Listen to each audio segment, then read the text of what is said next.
right, people, it is Wednesday, and I am back to do more video essays type thing. Again, forgive me for basically taking a month off, but I kind of just needed to recharge everything, and I'm sorry, I will try to do better in 2020. Barbara Walters notwithstanding. So, again, my name is David from 7poundbag.com. I do appreciate you for stopping by. Like and subscribe if you like. Make sure you hit the website if you like. We've always got tons of fun stuff going on there. And we do appreciate you stopping by and not getting everything that you read off of Facebook and Reddit. Consider us an alternative, shall you?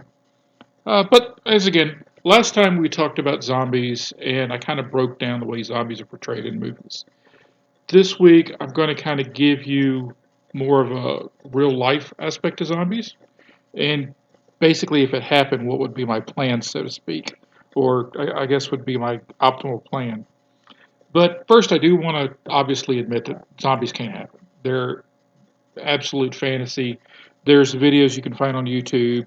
There's even books you can read about how zombies just aren't going to work. Uh, First off, even though I never see this mentioned, but just first off, the recently dead, basically, if they've died in the last decades, there's no blood in them anymore. Look and see what all morticians actually do to the human body after it dies. I mean, the whole formaldehyde and all the other good stuff like that. Even if you reanimated a body that's, basically was buried that morning, it's not going to be able to do anything. There's no mechanisms there for it to move. Uh, so it's not like, burying a body back in the 1500s where, basically you just dug a hole, threw a guy in, and, maybe put a coffin around him, have a nice day. Or maybe you sealed him in, a cask or something. You put them in with vinegar if you need to preserve them. Modern bodies, they are changed a good bit, I guess you could say. So even if they could reanimate, there's no mechanism to have them moved. Most of them are kind of broken, to tell you the truth, which is kind of odd. Uh, Second part is, you have to have muscle fibers to move. You have to actually have a engine to move all that stuff. That deteriorates fairly quickly. So again, there's not really, any kind of worry about zombies actually coming to life and doing anything to you, which is good. Again, I mean, I always don't want to get eaten by zombies, unless they look like the redhead in Return of the Living Dead. But still, let's pretend we do have a Return of the Living Dead situation here, where something's just not right. And zombies are coming back to life. They are a possibility. They are dangerous. Let's just pretend that can actually happen. So, what's the bad thing about it? Okay, I live in the American South, live in Louisiana. I've always been in the South. I've always lived in, I've never lived in like Dallas, except for a very short amount of times. I've always lived in, your 100 to 150,000, population-wise cities. So, where are the cemeteries? Where are most, if you were going to look for a dead body, where are you going to look for it? Well, here in the South, and if you look it up, kind of, I guess it's nationwide, it's going to be one of three places. You've got your old graveyard, which is usually like close to downtown, which is like the one that's been around basically since the city was founded. This is where, if anybody famous was ever born in your city, this is where they're buried. This is where usually you have your military graveyards. I know in Wilmington, North Carolina, which is where I grew up, you got this big mound, which is where all the Confederates unknowns are buried, et cetera, so forth. And it's usually surrounded by this big, nice brick wall. Shoot, when I was in school, you even did a tour of the daggone thing, which I can't imagine they doing that now, to tell you the truth. I can't see them walking around a bunch of junior high school kids around a graveyard and say, look, at this famous dude was buried here. This guy, was buried at sea and all that. Even though, again, the one in Wilmington is kind of interesting, but still. Then you have your more, I guess you could say, modern, which is almost like out in what used to be the suburbs, uh, but it's basically like almost like a golf course, where it's just big, huge, grassy field. And the one that, say, for example, my mom is buried in, it's literally, if you laid down on it and looked across it, it would basically just like one big grass field. You could, if you lay down on a golf course and you lay down on this in this graveyard, You really couldn't tell the difference between the two of them at eye level. Outside, every now and again, there's a flag on one of them, uh, and there's flowers popping up every now and again on the other. But other than that, they look exactly the same. Uh, and I forget which comedian it says, but those are the two biggest, wastes of space in America. But still, neither here nor there. Uh, and then, of course, you've got, again, being in the South, which I'm sure they probably have it worldwide. But again, you've got these smaller cemeteries in smaller towns, basically the back 40 of churches. So, and again, they're usually surrounded by a fence or something like that. So if all the dead did rise up out of the ground, okay, first off, let's talk about the limitations of human beings. A good chain link fence will keep out most human beings. Uh, like where I live, chain link fence. You could probably have somebody push on that thing all day. It's not coming down. Every 6 feet, I got a concrete post. I got the fencing put through it. It's good, nice fencing. I did a good job, not going to lie. They're going to push on that thing all day, and they're not getting through it, which will give me plenty of time, like in The Walking Dead, to basically go along with a stick and poke them all in the head. And I am going to basically use The Walking Dead as my baseline for my zombies in this here scenario going forward, just to kind of let you know. Because again, Turn of Living Dead zombies, you're screwed. Give it up, you're done. Uh, so chain link fences, like I said, you're pretty good, which is what you have around most church cemeteries. Uh, then you have like your large wooden fences, which is basically what my neighbors have. That's not too bad if it's like a newer wooden fence or like a good hard made wooden fences. Ones in my neighborhood's been around for a couple of decades, or kind of some of them are degrading, which is why I have a chain link around mine. So it's not quite as good as better neighborhoods have these nice wooden fences. You go to like a Home Depot, has the little wooden slats for like $2 a pop. You kind of slab them in between two boards and off you're running. Not the best protection, but again, it would kind of slow them down a good bit. Once they're broken, you're done. And again, some of these over here, every time we have a windstorm, you find broken wood. So not really great, but again, like I said, chain link fence, a newer wooden fence, you're probably pretty good. Good luck running through them. Yeah, shoot, you can find YouTube videos of idiots running through wooden fences. Some of them don't give quite that easy, and again, they're running full speed and slamming into it on purpose, not just running up to it and pushing on it. Again, going back to the older cemeteries, you have these big stone walls. You're not getting through it. If you sit there and claw at it all day, like unfortunately we've got reports of prisoners doing it in the Middle Ages, trying to basically claw their way through a prison because they're being starved to death, you do it for years and they're not getting through it and they're not getting over it. So don't really have too much worry. Your basic issue is, like I said, your older cemeteries where it's like just a 4 foot fence where they can fall over it, or the ones the I guess I could call them the golf course cemeteries, where there's massive amount of numbers. Most of them you could drive right in 24 hours a day and visit your deceased loved ones and getting eaten. But again, my neighborhood, I've got chain link fences around it. Wouldn't take too much really to push up another chain link fence around it, just for protection to basically surround the entire neighborhood. Again, you go to some of the nicer neighborhoods, most of these cul-de-sacs out here in the woods where I'm at, the whole cul-de-sac is surrounded by fencing just because of animals. Where I'm at, occasionally we would, other than rabbits and stuff like that, they do come into the yards, but that's about the biggest animals we ever see that like sneak through stuff. But there are dangers of, not like I got bears here in Louisiana, or my section of Louisiana, but you do get wild dogs and stuff like that. So yeah, they kind of fence everything in so nothing gets really in here. Plus, certain areas do have alligators. So again, you have nicer neighborhoods are almost walled already, and that's kind of my next point. You look at like walled cities. Wouldn't take that long to put them up again. Again, modern machinery. You basically wall up the cities, which again, going back to Walking Dead, those walls are perfectly fine for however long it took them to get to there that season.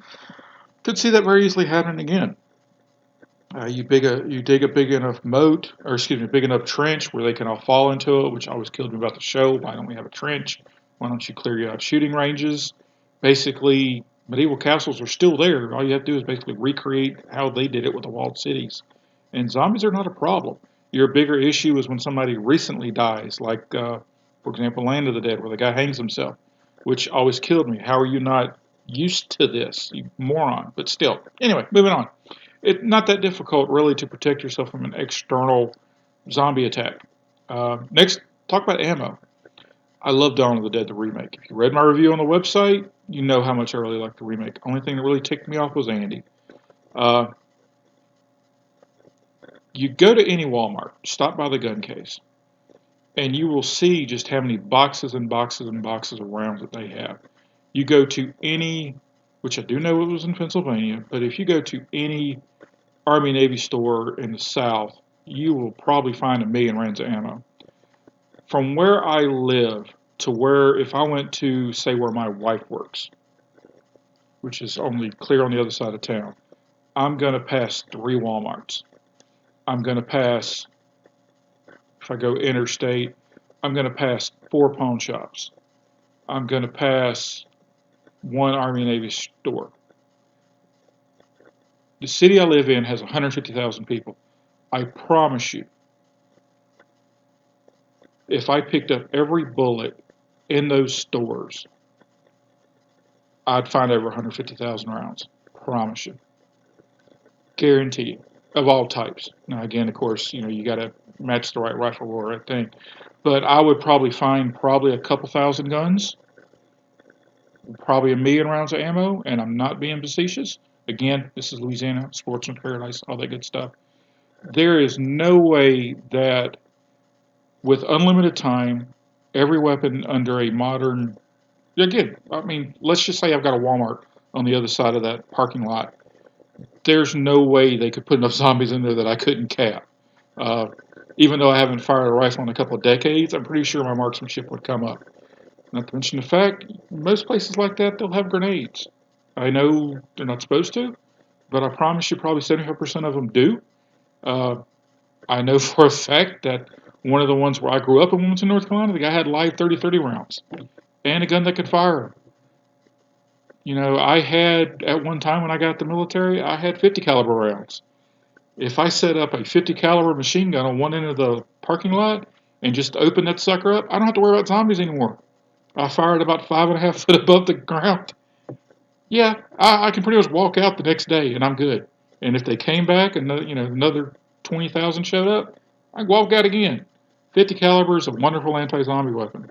So, yeah, moving on. Again, it just doesn't make any sense to me. So, yeah, realistically, you would have issues where, a lot of people would probably die. After a while, we'd have defenses. You would basically have hospitals, of course, would change. In case somebody died during surgery, they wouldn't come back. Uh, I would heavily invest in chain metal because, again, you're not biting through that, which is another thing that always kills me in zombie movies. You get some decent chain mail, you don't have to worry about zombies no more, and I would be covered in that mess. I would, like I said, medieval armory would come back. But I think after a while, life would basically return back to normal. The only things you'd really have to worry about is your hospitals, your older age populace and your real young populace, because you can't exactly wrap a baby in swaddling chainmail. Uh, but let's say, for example, it's like worst case scenario, we never figure this out. We're going into a movie zone. Again, my own personal recollection is, at first you're defending yourself against zombies, then you're defending yourself against other humans, and then after that it's a resource battle. So what would I do? Again, in Louisiana, first thing I'm doing is I'm finding a river. Uh, I'm going to, once I get my family, once I get everybody together, I'm finding a river for 2 reasons. Number one, depending on what zombies I got, I might actually be safe in the middle of the river, and I can basically just hang out in the riverboat. But the next thing about it is I have a food resource. There's freshwater rivers. I can give you some iodine packets. I've tasted river water done with iodine. It's nasty, but it's potable. Not that difficult to do. The water's heavy. It's hard to carry around. You're better off long term having nasty river water that you're treating. Again, with no human population, the pollution's going to clean up. So those of you in Colorado, you drink that mountain spring water before it becomes Coors Light. You're good to go as far as a water resource. But I take my river, I go down to the Gulf, and I basically find me the biggest boat I can find. And I put survivors on it that I can trust. Obviously I put my family on there. And even though, yes, I've seen the videos where they say boat's not really realistic. Yes, it is. Boat maintenance, it's a pain in the tuchus, but it's not exactly like there's not manuals. There's no instruction books. And I'll tell you a secret, I'd much rather try to defend myself on a yacht than try to defend myself on the roof of Walmart if raiders are coming. For the basic reason is, again, I'm not that far from an Air Force base. I'm going to pass very close to an Army base. If I get there and I have a little bit of luck, or if I have the right people with me, I can find rocket propelled grenades. And it's not a situation where I don't know if they're good people coming at me. It's like if you come within my range, I'm shooting you. And that's not that hard. Long term, I'm looking for an aircraft carrier. Think about it. If I get an aircraft carrier, I've got pretty much unlimited energy because I've got nuclear. I've got a population there. I've got a structured population there. Best case scenario, most of them are survivors because we've had a breakout there as well. So they're also looking to survive. Worst case scenario, the boat's overrun, which means I have to basically fight my way through it. Again, not that difficult. Uh, because by that time I've got hardy soldiers. But I have this big, huge aircraft carrier. I shove all the planes off because I don't care about them. Drain them with fuel first, just in case. Shove all the planes off, get rid of everything, and I've got this big, huge slab of concrete. So I hit the first port that I can find. I grab all the potting soil I can find, and I basically make myself a huge farm. And if you look at how large an aircraft carrier is, I cover that thing in 3 or 4 feet of dirt. It's far enough up where the sea spray is not going to throw salt all on my stuff. And I can pretty much have sustainable farming there for a good amount of people. Not to mention the fact in the hold, I've got all seeds and stuff like that. And where do I take the ship? Well, tell you the truth, I just kind of go off near an island. I beach it. I try to make sure I stay out of the hurricane lanes. So, I go hit like the Canary Islands or something like that where hurricanes really aren't that bad. But, I almost beach it pretty much. I've got the radar, I've got the electricity, and I can try to basically rebuild society there. I may even just travel up and down the East Coast and try to find people that are like-minded. But yeah, while it be hard to find an aircraft carrier, yeah. Do I have time? Yeah. It's not like I got to go to work Monday.